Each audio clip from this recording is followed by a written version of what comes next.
There I am. I had the audio button off. Sorry about that.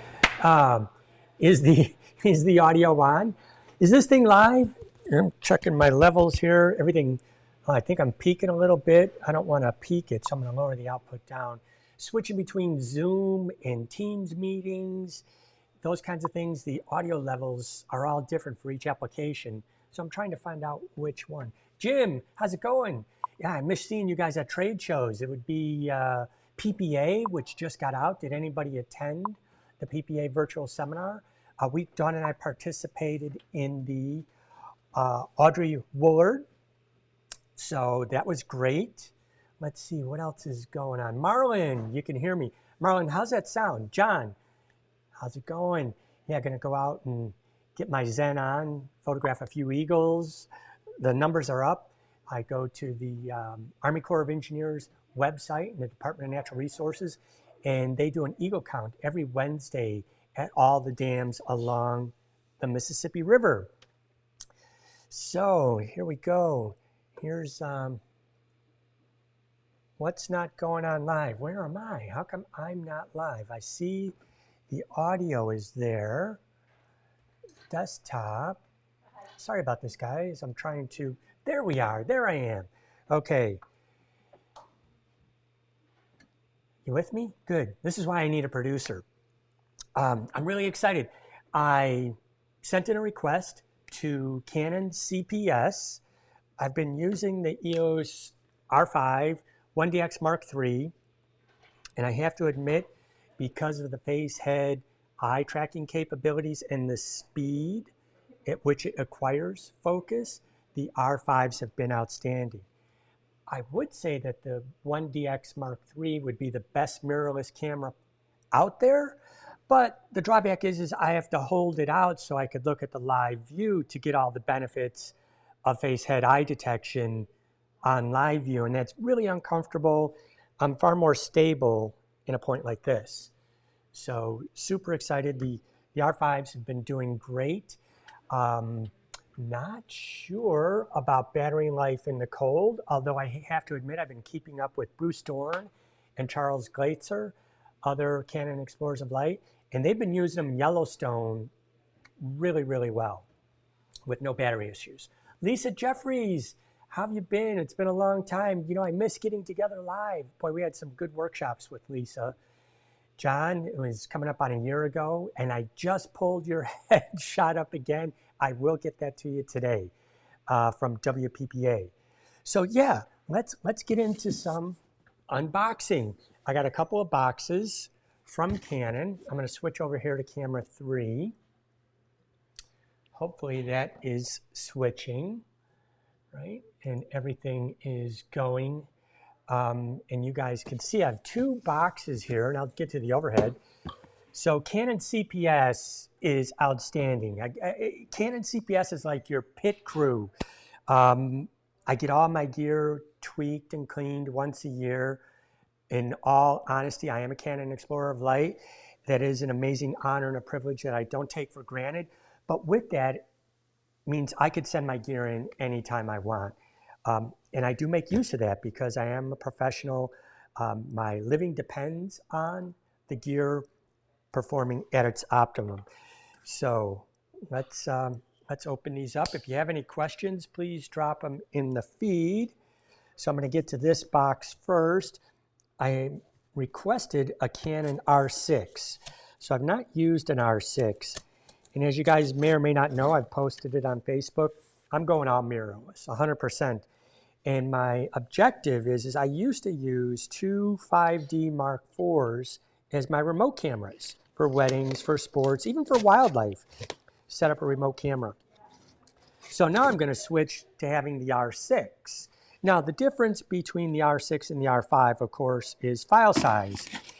The other thing is you have to keep in mind, if you want a camera that you're going to be using available light and shooting at higher ISOs, and what I consider a high ISO is anything above 3200, you're going to want the smaller file size, that 26 megapixel size. The 1DX Mark IIs and the Mark IIIs, I could turn the camera and show you a wall art piece that I have of a lion that I took just after sunset at 12,800 ISO with the old 100-400 EF lens, and it's outstanding. Now with the R5, because you're cramming more pixels on the same image surface, you will get higher signal to noise ratio. What that really means is, for me, anything above 3200 with the R5, I'm going to start looking at applying noise reduction. Now at the 1DX, and essentially the R6 has the same image sensor, same dual pixel autofocus as the 1DX Mark III. So therefore, we could go 12,000 ISO without ever worrying about applying any noise reduction, as long as you expose for the shadows, right? So let's dig into this. Canon CPS, unbelievable the way they pack everything, ship it out. So came in 2 boxes. We're gonna get these boxes out of the way. And I've requested the 100-500, and I requested the 800mm STM lens. Probably getting a lot of paper noise in that. So that's 2 items. Set this box to the side, and then I'll check questions here, see what you guys got coming in. And I'm going to go on an eagle safari this weekend with a couple other photographers along the Mississippi River, and we're going to compare things. I'm going to compare the R5 to the R6, and I'm also going to do some comparison between the EF 100-400 and the RF 100-500, and see how they stack up. This is my first time using any of this gear, but I have checked in with my colleagues. As I said, Bruce Dorn, Charles Glaitzer, Chaz. Check out their Instagram and Facebook feeds, wildlife photographers. Bruce Dorn is a jack of all trades, cinema, everything. So let's get in here and see what we got. Oh, this is the STM lens. So I'm really interested in this 800mm fixed F11. What's going to be exciting about both of these lenses is that they're hand holdable, lightweight, and then combine that with the in-body image stabilization, and we're going to be able to capture photographs that may have been fleeting before. Because if I'm using this 600mm F4 IS version 1, this is 13 pounds, right? I can't handhold this very well. I'd be shaky. So I have to use a monopod. So using that lens, while it's great and it's sharp and it's fantastic, if you're not set up and ready to go, and sometimes the monopod could be a limitation, you miss moments. Or I tend to clip the wings because I photograph too tight, and then I got a good expression, but I like to get the whole bird within the frame. So we're going to open these up, and then I will check your questions here in the feed. In fact, let me pop over here really quick, see if you guys have any questions. Let's see. John's there, Skip. Matt Martin, how's it going? Saying hi, just checking to see if you have any questions before we dig in further. I'll go to our overhead camera here. Fire that bad boy up. Here we go. Oh, I got to change the battery. All right, I'm prepared for that. I have the batteries. So I'm running 1DX with an AC power coupler, but the 1DX Mark III, which is my overhead camera here, I don't have a DC coupler for that, or AC power coupler for that. Because with remote cameras, I plug them in AC. Okay, so we're going to further unbox those. Here we go, we're overhead. So let's see what we got going on here. This must be the R6. Has the battery notice in it. Oh, dig that. I'm glad they sent the manual along. Although I am pretty familiar with it. But it's awesome that we have the manual and the charger. CPS is outstanding. I won't use the strap because it's going to be fixed to a long lens. Pop that over there, and I'll get the bags out of the way here in a second. Again, if you guys have questions, let me know. John, I see you're there. See everybody? Good, good, good. All right. Excellent. Trying to watch a monitor over here on this other computer. So there's the R6. Cool. I'm going to open up the STM lens. And these STM lenses, although they may be fixed at f11, because we have the power of the ISO, the capability of photographing at higher ISOs, it's not a deterrent for me. And the cameras are so amazingly sharp, and they can focus at those larger apertures. So the way this lens works, zoom in a little closer. There we go. So this is an 800mm lens. So lightweight, but it opens up. So you can see it has a lock and an unlock. So I'm going to unlock the lens. We telescope it out, and then we lock it in place. So you can now handhold an 800mm lens. Is that crazy? Oh, man. And it does have a tripod collar. Great. But I don't think you'll need it much, because that's the goal, is to have this for quick response. So I'm going to collapse that, set that here. Here's the R6. And this is the 100-500. And this is what I'm really interested in comparing, because Canon did an amazing job with the EF 100-400 version 2. This lens has just been stellar for me. In fact, I often use it with the 1.4 teleconverter. And now even with the R5 and R6, you can crop in. So this is still taped.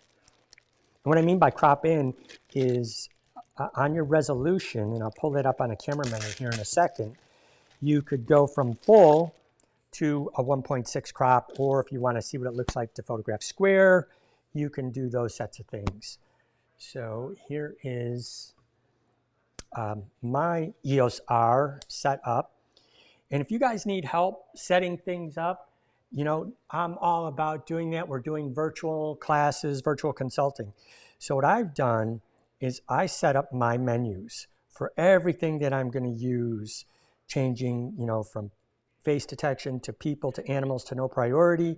Since I'm going on a safari this weekend, it's going to be for animals. And then here's where I was talking about is your cropping aspect ratio.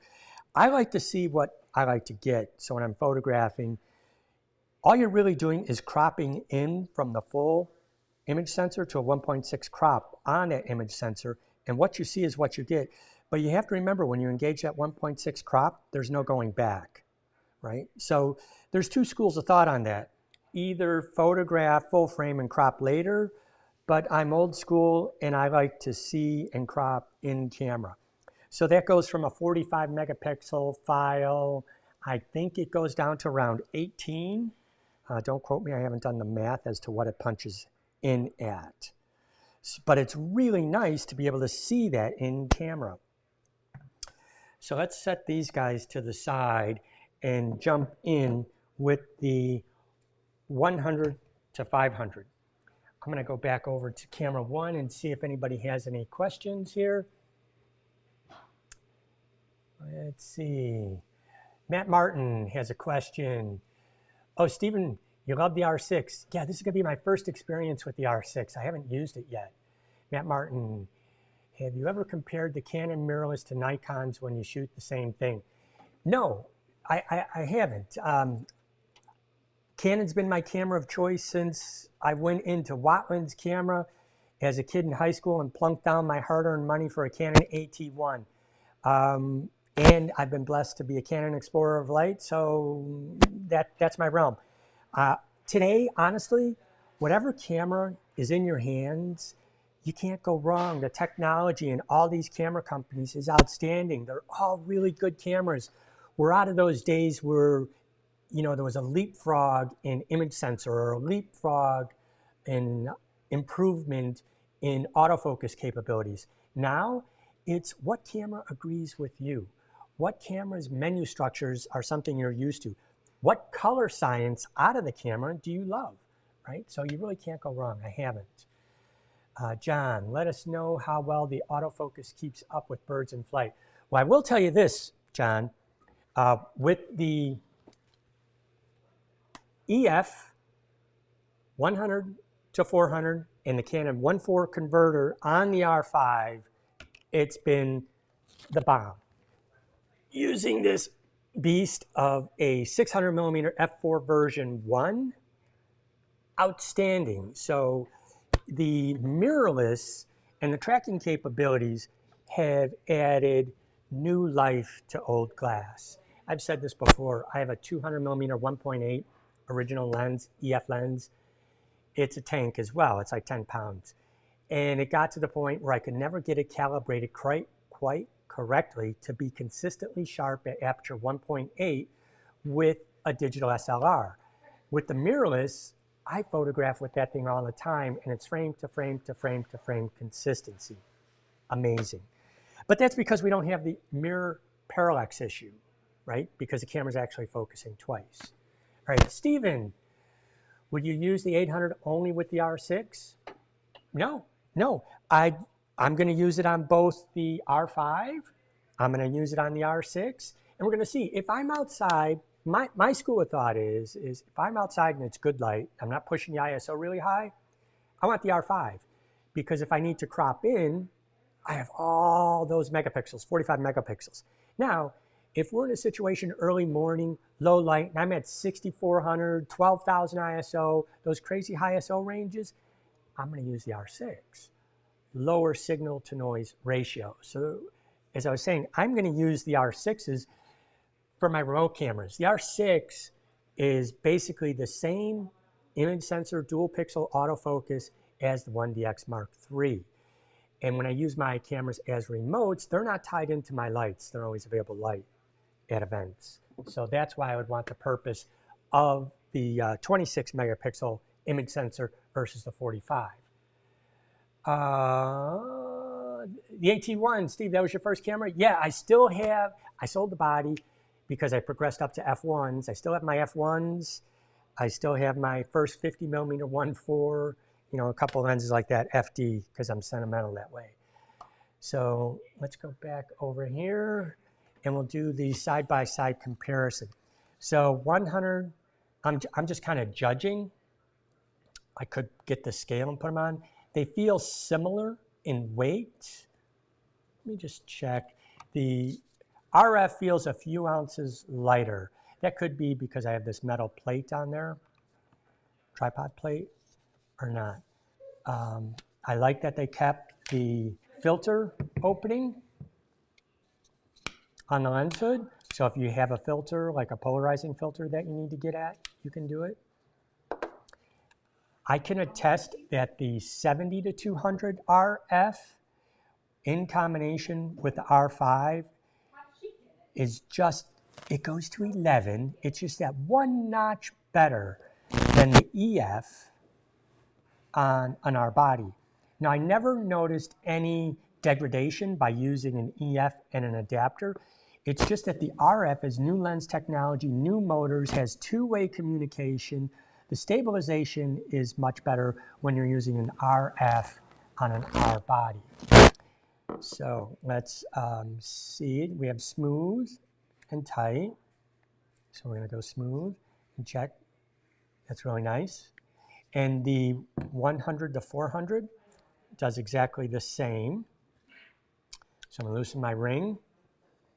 And side by side, they are about the same size. The RF seems to be just a little bit longer. They're fully, well, it should be because it's 500 and this is only 400. I will say one thing that perplexes me a little bit, and it's just engineering. So the Canon EF 1.4 extender extends out. correct? We all know that, right? And this is how I stack my extenders. But when I use the EF 1.4 extender on an EF lens, I still get my full zoom range from 100 to 400, okay?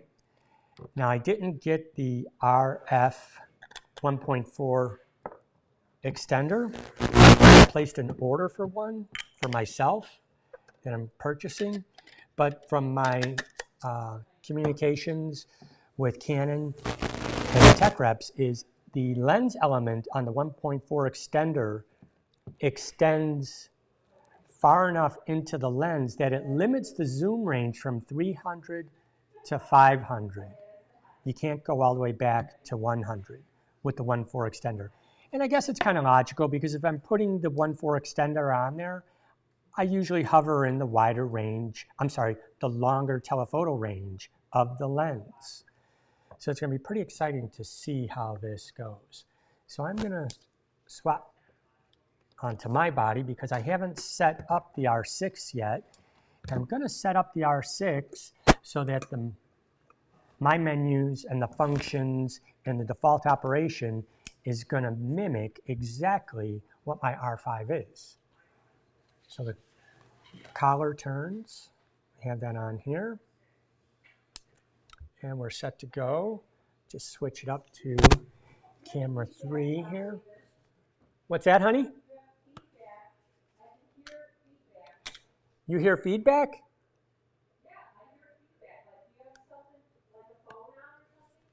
I don't. Is anybody else getting a weird feedback? Am I clipping in the audio? I could bring that level down. It looks, on my end, the level meter says it's okay. I don't have anything on. Let me know how the audio is. I'm going to look over here at a few questions.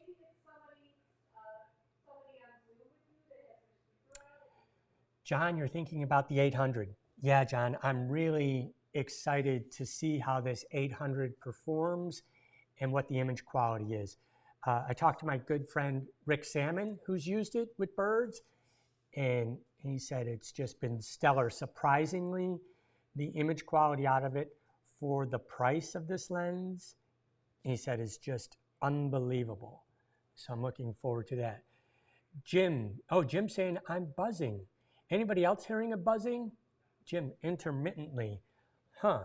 Well, I'm gonna switch mics. Let me get my shotgun mic and let me know if that's the case. So I'm gonna go silent here really quick for a second. Switch mics.